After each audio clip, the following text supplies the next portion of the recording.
The man prosecutors say was put in an illegal chokehold by NYPD officers is now behind bars, accused in a different incident. But his family says it's all because the system failed him. CBS 2's Aundrea Cline-Thomas explains.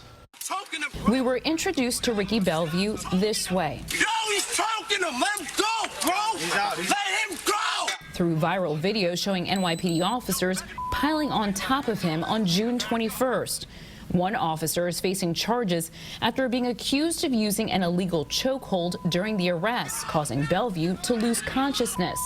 Officers knew Bellevue had a mental illness that his family said, after this, got much worse. The most he sleeps is 5 minutes.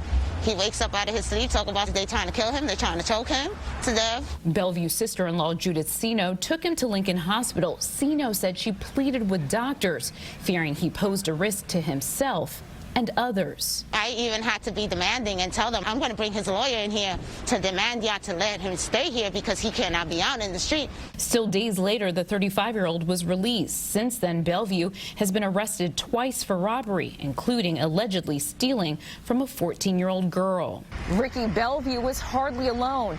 The NYPD responds to more than 175,000 calls for emotionally disturbed people each year. Like for Rashad Brimage, who had at least 100 prior arrests before police say he violently shoved this 92-year-old woman to the ground in June.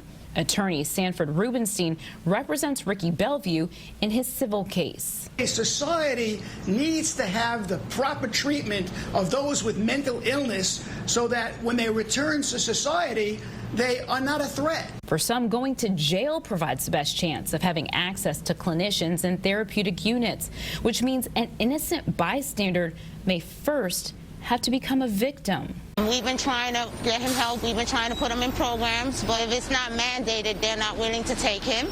Programs for Bellevue worked in the past, giving his family hope. My biggest fear is that I get a call saying that somebody killed him because he don't have the help that he needs. A fear that's intensified since his family says they first noticed Bellevue's decline after his father died nearly 10 years ago.